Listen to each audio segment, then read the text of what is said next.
Merhaba arkadaşlar.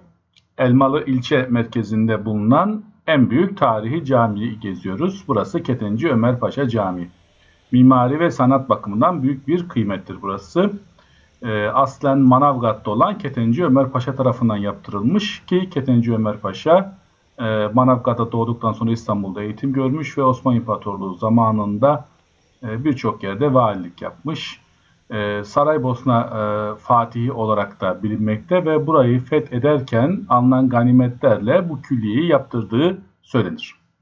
1626 yılında son valilik yaptığı Antakya'da öldüğü bilinmektedir. Ne yazık ki caminin girişine bulunan aydınlatma panosundaki bazı bilgiler yanlış. Burada 1640 yılında öldüğü söyleniyor. Ayrıca Ketenci Ömer Paşa'nın 1. Viyana Savaşı'na girdiği söyleniyorsa da bu tarihlerin ne 1. ne de 2. Viyana Savaşı'yla uyumlu olması mümkün görünmüyor. Şu anda cami ve yanında bir türbeyi görüyoruz. Diğer eserlerin çoğu görünmüyor.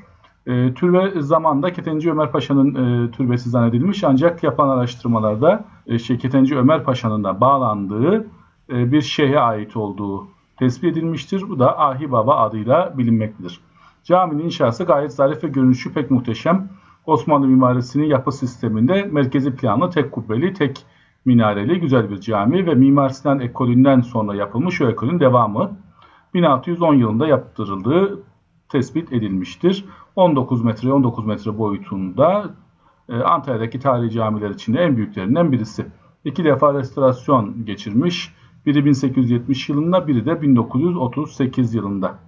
1929'da ise yıldırım düşmesi sonucu minaresi yıkılmış ve caminin üzerine de gelerek epeyce hasar vermiş. Bu yüzden 1938'de buraları gezen Fevzi Çakmak caminin harap halini görünce çok üzülüyor ve burada bir restorasyon çalışmasının başlatılmasını sağlıyor ve savaş yılları olmasına rağmen 1938-1942 yıllar arasındaki Dünya Savaşı yıllarında buranın restorasyonu yapılıyor.